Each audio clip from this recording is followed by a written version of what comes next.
Hi, everybody. My name is Debbie Krahmer. I'm the Accessible Technology and Government Documents Librarian at Colgate University in the United States. I prefer that you not use gendered pronouns when you refer to me. You can call me Debbie or Dee.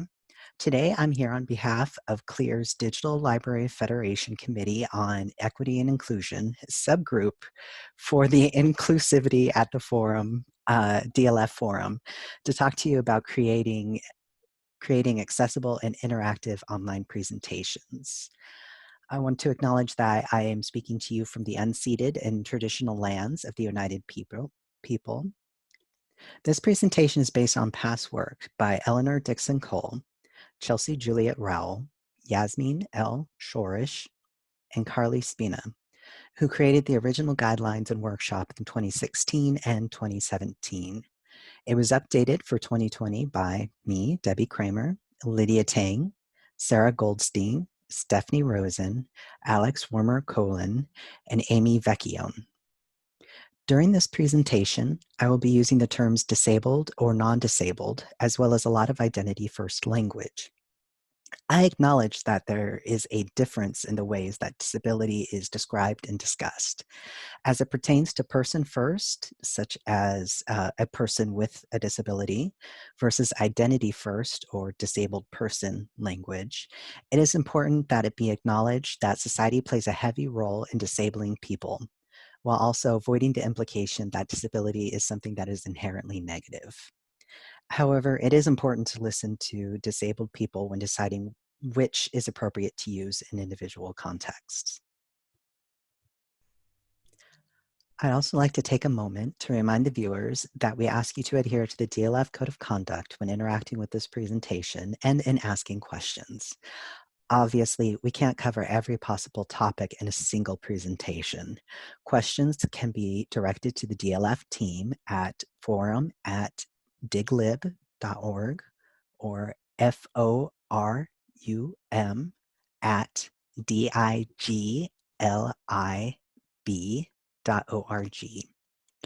And all materials that are used in this presentation, as well as the guidelines and other things that might be relevant to you, will be available at the DLF wiki, or wiki.diglib.org, wiki dot diglib.org.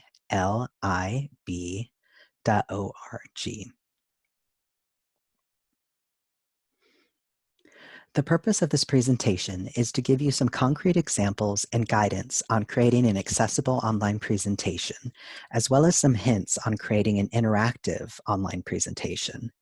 Much of this presentation is going to focus on demonstration with Microsoft PowerPoint and Google Slides.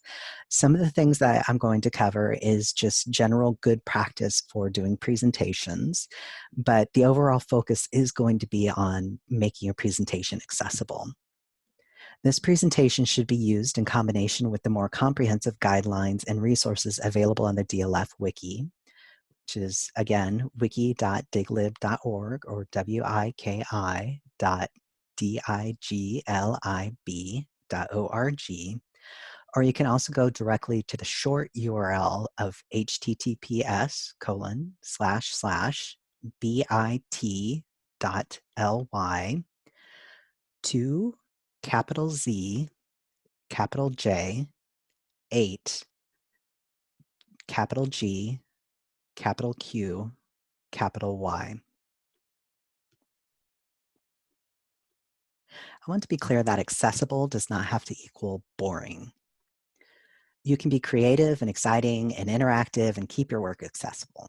However, there's a lot of moving pieces and knowledge that is needed to be a really creative, interactive speaker. It's usually a lot of practice and a lot of training before you're an expert speaker. For example, you're not going to be a TED Talk expert by following a single video that gives you the top 10 simple rules to being a TED Talk speaker, any more than, my interest in reading sci-fi, my interest in astronomy is going to make me an astronaut. There is only so much information that can be conveyed in a 1-hour presentation, as you know, and accessibility is a topic that isn't any different from that. Accessibility, design, public speaking, all of these things combine into very nuanced areas of knowledge. So I want you to think about these as guidelines and helpful hints or top 10 simple rules or whatever is going to help you. But you should really forgive yourself for getting things wrong because you will. I do. You didn't just wake up one day with all of the knowledge as a librarian. You had to go to school, you had to continue working, and every single day you're learning and you're expanding your knowledge as a librarianship. So this is going to be the exact same thing. So try hard, but forgive your mistakes. You're not going to be an accessibility master by the end of this, but hopefully you'll have some more information and more tools that'll hopefully make this a lot less intimidating. I like to start out by covering some basic information about delivering a presentation online. Clear audio is super important. As you can see, I'm using a headset with a microphone. No matter what, you should always make sure that you're going to have a microphone. It ensures that you have the best audio quality. It helps making transcripts and closed captioning much easier. And for in-person events, it ensures that everybody is going to be able to hear you. You want to reduce any kind of area noise. In this room, I went ahead and turned off my air purifier. I closed the windows because there's a lot of construction going on outside to just kind of remove some of that extra noise. This is also where having a headset with a microphone can come in because it blocks off a lot of the extra noise that might be happening in the room. You also, while speaking, you want to use kind of a clear, steady voice. You don't want to over enunciate, but you also don't want to under enunciate. Um, try to think of yourself as like a news anchor. You know, you're calmly reporting information to the people, or maybe you're just having a chat with some friends, something friendly, just not something where you're going to be talking really fast and everything's going to get run together. You want to be able to take your time and you don't want to try to rush through what you're trying to say. Another example when you're speaking, especially in an online format, is if you're going to use acronyms, you should go ahead and read them out loud so that they're going to be clear. So for example, I could have introduced myself as, hi, I'm Debbie Krahmer. I'm a member of the Eastern New York chapter of the ACRL. Or I could have said, hi, I'm Debbie Krahmer. I'm a member of ENIACREL. If I just said ENIACREL to you, it probably wouldn't mean anything. It helps to say, okay, so this is what the acronym stands for, the Eastern New York chapter of the ACRL, as well as how is it spelled? ENY/ACRL. And then, of course, how it's pronounced, ENIACREL. You might need to practice this a little bit to try to figure out how it's going to work the best in your speaking. But this is just to ensure that your captioning is going to be correct. It's going to ensure that people who are watching this are going to know exactly what you're talking about. And if you're doing something live, you also want to make sure that that information is available to your live captionists. It's the same way with using any kind of jargon. Most of the time you want to avoid jargon or try to define your jargon. Sometimes it doesn't quite work because your presentation might be to a very specialized audience who you automatically assume will know the jargon. But one of the issues you're going to run into is your live captioner may not know what the jargon is or how to spell it, or the person who's going to be doing your closed captioning might not know. So it is good to also have all of those things kind of written down and available so that your live captionist or the closed captioner person are going to be able to get things correct for your speakers. Now, if you're going to have your camera on during your presentation, like I am, there are a few things you can do. You want to make sure that you have your face kind of centered within the screen. You want to make sure that you're not backlit. So if there's a window in the room, make sure the window's in front of you or off to the side.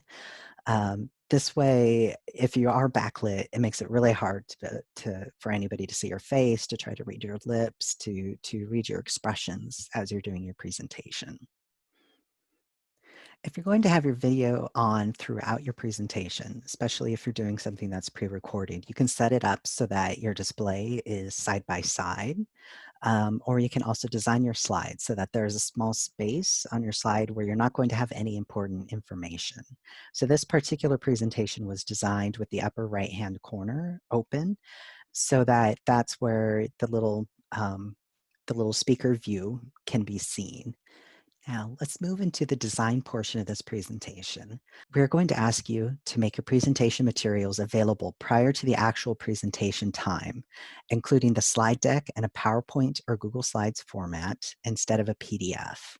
This is because a PowerPoint format includes many types of things that make it much more accessible to screen readers or to other assistive technologies. A PDF, you have to do a lot of behind the scenes work on the actual PDF to make sure that it's fully accessible. If you would like to save a PDF and you already know how to make sure that your PDF is accessible, feel free to go ahead and do that. But we are encouraging everybody to make the PowerPoint, the original PowerPoint slides or the original Google Slides available to everybody. So the most important part of what I'm about to tell you is that you should make sure that you're using the built-in templates for creating your presentations. This is because the templates, the slide layouts, all of that kind of stuff that is built into PowerPoint and into Google Slides is already designed to work with assistive technology.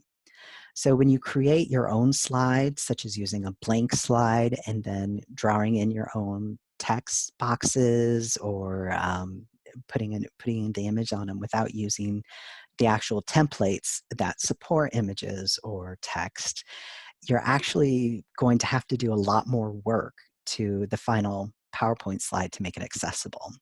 This presentation, we're really not going to focus on how to do things the hard way. We're going to focus on the easy. Additionally, using templates creates an automatic outline for your presentation. You can view this in the outline view. Templates in PowerPoint and Google Slides also have a built-in reading order, slides, and other things that make them accessible. If you need to make a change, especially to your entire presentation, such as adding in extra text boxes, you can make those changes in the master slide, and it'll push those changes to every other slide. So if you want to make changes to your master slide in PowerPoint, you just want to go up to View, Slide Master. So you can use this, you can insert extra placeholders, you can choose different types of layouts, and you can see the examples of every single layout. So you can make edits to this, and it will make the edits all the way through your entire presentation and always to this particular layout. So for example, I can see on here that the template that I'm using, which is the DLF, the official DLF template, for the DLF 2020 forum, the text box on here kind of overlaps our little image here. You don't want any text overlapping any background images or anything like that. So you can come in here and reset these boxes. And then you want to click on Close Master View. And so anytime you use those particular boxes, let me just add in a new slide. And I'm going to change the layout to here. You can see it automatically set them up so that there is no overlapping onto the slide. So you want to do that in the master slide so that every time you add in a new slide or you change the slide, it's going to be the exact same. It'll also, because it's on the master slide, it'll be included into your outline view. So when you want to take a look at your outline view, you can just go up to, in PowerPoint, you can go up to View and switch it from normal to outline view. So here you can see in the outline view how this entire presentation can be displayed nicely, showing you an update of everything that's going to be going on, an overview of everything that's going to be going on, as well as the individual pieces within it. This makes it much easier for people to be able to follow along, to know what's happening and what's going to be going on. If you want to make changes to the master slide in Google Slides, go up to the top menu and select Slide, and then scroll down to Edit Master.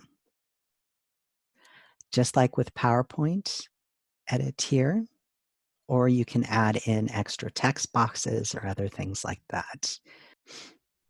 As you might have seen in these previous examples, I've been using the template for the DLF 2020 forum. And you'll notice that within that template, every single slide has a little image as the background across the bottom.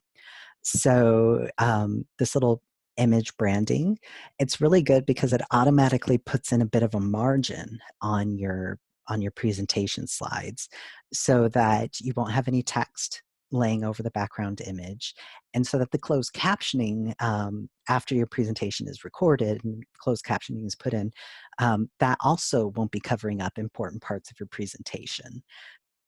Right now, I'd like to address the reading order of the slides. So by using the templates as well as editing the master slide, the reading order of your slide is going to be kind of predetermined at this point. And you can change this by slide basis. I suggest waiting until the very end of your presentation after you've gotten everything together to go through and just check how is the reading order. This would be the very last thing that you would do before you saved your PowerPoint and uploaded it to the DLF website. So to check your reading order in PowerPoint, you want to go into the regular view, not the presentation view. You just want to click on a blank area of your PowerPoint slide, somewhere where there isn't like a text box or something else that you can click into. You can click in like this, and then when you hit the tab button, it highlights things. And so the first thing highlighted is going to be the very first thing read for the screen reader. And the second thing. So on this particular slide, number 1 would be delivering presentations. The second one, typically how a screen reader would read this is bulleted list, 2 items. Item 1, speaker audio. Item 2, speaker video. So keep this in mind as you're designing your slides. How is this going to read for a screen reader? You can also check the reading order by going into the Arrange button. On PCs, which is what I'm using, the Arrange is underneath the drawing, and then go down to Arrange. And you can do this to bring things forward and bring things back. If you're not very good at kind of mentally conceptualizing how this works in 3D, you can go in and just make a change and then check to see what tab's first, what tab's second. If you're using a Mac, it's much easier. There's just an Arrange button up here, and then it actually does this really cool 3D kind of design where it shows you in layers how everything is set out on your particular slide. So in Google Slides, if you want to check it, you want to, again, make sure that you're in a blank area and then tab through 1, 2, 1, 2. Same difference. You can also go into the Arrange, order, send something backwards, set something front through the kind of imaginary 3D slides that you're going to be having things appearing. So final note about structure. One of the things that I come across a lot as a web accessibility expert, as well as a screen reader user, is the idea that nobody's going to pay any attention to your presentation or to your website if it's too predictable or if it's too boring. You know, I often hear, you know, every slide should be set up in a creative and unique way so people are kept on the edge of their seats and they're interested and engaged. And frankly, it's just not true.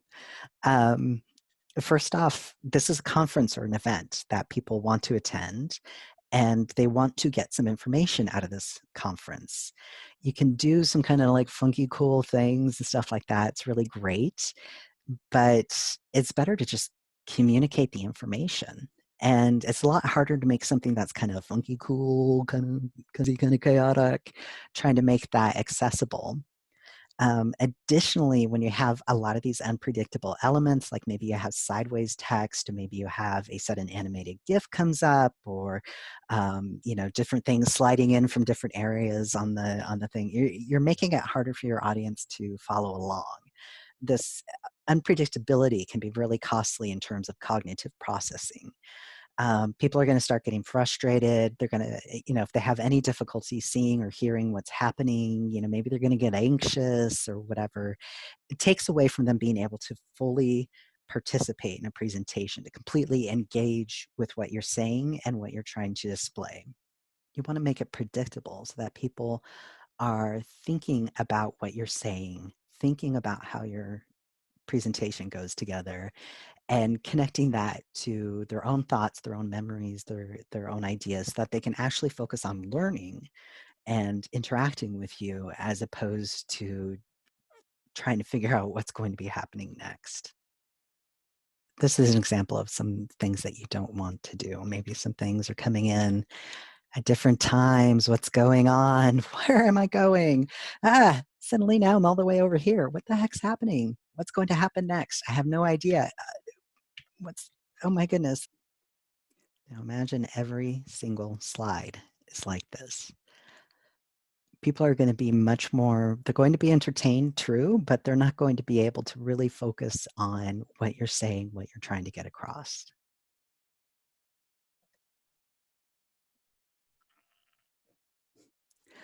So one example I like using, and I've used this quite often in the past, is to ask people to kind of imagine you're in a physics lecture and your professor um, has a single slide up, and the only thing that's on this slide is a picture of a giraffe, just right up there on the screen. Meanwhile, your professor's standing in front of it, and they're talking about math and theories and Hawking radiation and black holes and all this really complicated stuff. Well, you're sitting there staring at this picture of a giraffe. Now, maybe you like giraffes, maybe you're entertained by the giraffe, but or maybe you're just sitting there going, okay, so when is this giraffe going to come in and be really relevant to what the professor's talking about? Uh, are giraffes, do they live in black holes? Uh, why is this up here? And part of your brain is going to be constantly thinking about, okay, so why this giraffe? Why is this up here? As opposed to focusing on, okay, so this is the mathematics I need to know. This is the terminology I need to know. And um, this is what I need in order to get through the class. So it's really hard to teach and it's really hard to learn when you have some of this cognitive dissonance going on. So you have your basic design set from the start, and you're using and selecting from the predefined templates, or the DLF template that you'll receive. The very first thing that you want to do in order to make sure that all of your slides are going to be accessible is also to make sure that you've set the language for your entire presentation. And you can do this right at the start, and it'll remember it through the entire thing. This is so that your screen reader, especially if you're somebody who you're using PowerPoint in another language, but you're going to be presenting in English, it's really good to let people know, okay, this is what the actual slideshow language is going to be.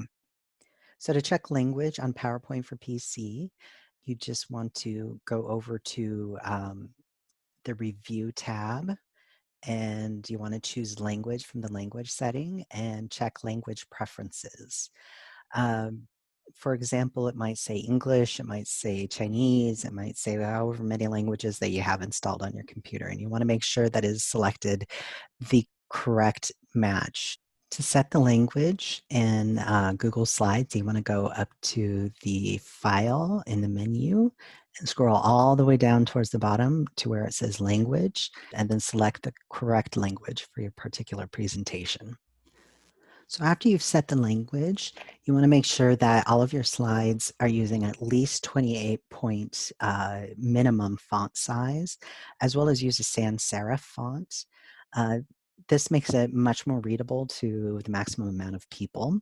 But the other part of making sure that you have your PowerPoint file available to everybody before your presentation is that people can go in and they can change the font size to whatever works for them, or change it to a different font type that works better for them. So using structure when you're creating a presentation is really important. You can use bullets for it, especially if you want to keep things simple, to just have short little bullets as opposed to an entire screen that is filled up thickly with text. If you have too much text on the screen, people are going to be way too distracted trying to figure out what you're trying to say, or at least trying to read what's on the screen, as opposed to focusing on what you are actually saying.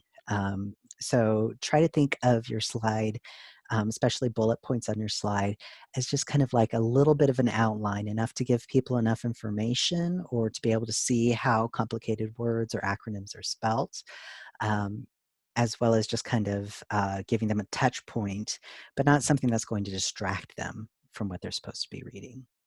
So when you're working on your slides, you want to make sure that you have a good contrast for your colors. Usually white on black, black on white. Those tend to work the best for your presentation. One really great site to just quickly check to see, are your colors going to be contrasting enough?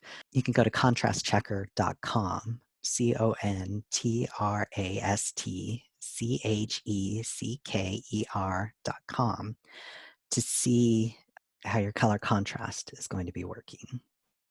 So you can see the black text on a white background gives you a really good high contrast. And when you run it through something like the contrast checker, it'll give you a pass on every single level.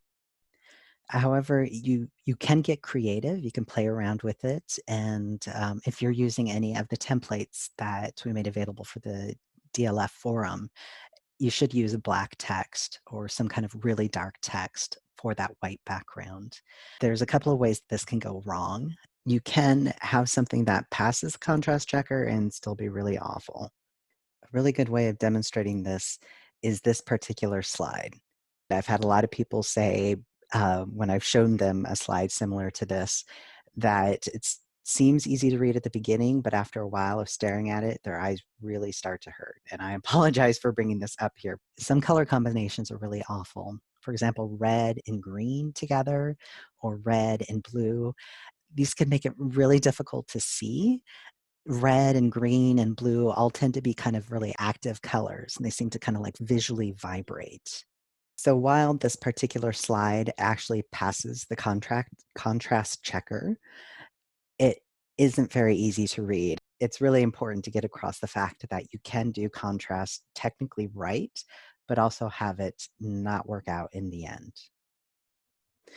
So when you're using URLs in your presentations, you typically want to have a short URL as well as a descriptive text for the link. This is so that as a person is going through your PowerPoint with a screen reader, they can skip between the different links, and it won't be just an entire page of click here, click here, click here, click here, click here. You want it to say DLF 2020 Forum homepage or DLF Wiki, something a little bit more descriptive. When you're doing your presenting, you want to go ahead and just read it out loud. Don't ever try to put the URL on the screen and just say, you could see the URL there, because maybe some people can see it, maybe they can't. It's also really helpful to try to read it out loud for everybody. For example, wiki.diglib.org, wiki.diglib.org. Speaking of what people can or cannot see, it's really important to provide clear text alternatives to non-textual images or video. Images have meanings. Otherwise, why would you go ahead and use them in your slides? So it's important to make it available to everybody. You can add in alt text. It's one of the easiest ways to do this with your presentation. So to change the alt text on your PowerPoint slide, simply click on the image. You want to right mouse click, and then in the menu, find the edit alt text. And on this particular version of PowerPoint for PC, it kind of auto-generates an alt description. But you can also just change that. So in Google Slides, for putting in alt text, you want to make sure your image is selected. You want to right-click on it, and from the menu, select alt text. So it gives you a title and a description. You can usually copy paste and make it the exact same. Sometimes just using AI, it'll give you a little bit of information, but you could just put in giraffe or a tall giraffe standing on top of a dry grass field. So what makes good alt text? Try to think to yourself, what is this image and why is it here? Why did you use it on this particular slide? If it's just decorative, you might consider, maybe there might be a better use for this particular slide space. Um, Maybe it's important to tell people this is a picture of a giraffe standing on grass, as opposed to this is a picture of a giraffe floating in front of a black hole. So we do have links to information on how to write good alt text. You can also find them by going to https://bit.ly/3 lowercase I capital C lowercase x 5 capital P capital K. You can also find these links in the DLF wiki, the guidelines for creating accessible and interactive online presentations, as well as in the original PowerPoint of this particular presentation. Additionally, when you're presenting, it's really helpful to describe what's happening on the screen. If it's important enough to include in your presentation, you want to make sure everybody's getting the exact same information. To me, as a disabled person, it can be really terrible to be in a webinar or a workshop and have somebody put up a slide. Maybe it's an image or a joke or a cartoon or something, and everything just goes quiet for a little bit, and then people laugh. And then maybe, the speaker might chuckle a little bit and then they move on to the next slide. I've completely lost everything that's happened in that particular instance. What was up there? What is everybody laughing about? How does this relate to the rest of the presentation? It feels really terrible as a person in the audience to experience this. So you want to make sure that you're not leaving anybody out. If your alt text doesn't really make sense for your presentation format or for whatever reason, there are a few other things that you can do. You can include a caption underneath the image. There are slide layouts that allow you to have a text caption underneath an image or more of a description. You can also put in an image description into the notes of your slide. You can also include a link or a citation to where the actual data or the image information is at if it's really super complicated and it's really not going to fit into your presentation. Finally, if you're going to be using video in your presentation, you want to make sure that the video clips that you're using are closed captioned. If it's not captioned in your presentation, you can also make sure that you have a transcript of the video available to the person who is doing your captioning or doing the live transcription if it's a live presentation, so that they can convey that through the closed captioning of the transcription. When you're also using video, you can also think about including some kind of introductory description of the video, especially if the visual content is really important. Finally, at the end of your presentation, after you got everything together and you're ready to turn in your PowerPoint to DLF, you want to make sure that you perform an accessibility check on your PowerPoint or your Google slide. So in PowerPoint, you just go up to File, Info, select Check for Issues, and then check Accessibility. Google Slides, however, doesn't have a built-in accessibility checker. There are a number of ones that you can download and install as add-ons, such as Grackle Docs. You can find one that you really like, or really easy ones to just download your Google Slides as a PowerPoint file. Open it up in PowerPoint, make sure it's displaying the way you want it to display, and run it through the accessibility checker there. So now that your presentation is much more accessible and you have a few tools to get you through that, a few things to think about, let's talk about how to be interactive while you're in a virtual format. It's important that you're designing your presentation for the format it's being delivered. A face-to-face live presentation is obviously going to be very different from a pre-recorded presentation with live discussion happening on Slack. So when you're preparing for an online pre-recorded presentation, make sure you include at the start some information about how you're going to interact with the audience, if you are able to, as well as especially how are questions going to be asked. Throughout this year's online events, videos will premiere at their designated scheduled times, and the attendees will begin watching them together, kind of like a Netflix viewing party. And then the chat will be disabled on these videos, and so any comments and questions can be posted in the Slack channel for that particular presentation. So you want to make it clear where and how the interaction is going to be happening. You can also include audience participation sections in your pre-recorded session through presenting a question or saying, this is a journaling opportunity, and leave enough time in the recording to allow people to do it. For example, you can say, during this presentation, I will be presenting you a series of questions. With each question, I'll give you 5 minutes to think about your answer and write it in your own journal. If you do not have a pad of paper and a pencil with you, please take the next 2 minutes to locate one, and then include a 2-minute pause in your video. If you're talking about leaving people 5 minutes in order to journal about something, actually leave 5 minutes of writing time in your presentation. Since you're going to be doing this as pre-recorded video, you can have a little fun with it. You can move in and maybe have like a visual countdown, or your own countdown. Maybe you could just try to use some royalty-free music, whatever you want to do. You can be creative, but give your audience a heads up of what you want them to do and how they're going to do it. And of course, always with any kind of presentation, especially for the DLF, you want to remind people of the code of conduct, and you want to make sure you're giving people a heads up for any kind of sensitive content. You can even feel free to try to set some ground rules at the start if that's going to help you with your interactive process. So thank you very much for your time and attention on this. If you have any questions about this presentation or how to make your presentation accessible, you can please contact the DLF team at forum@diglib.org or forum@diglib.org.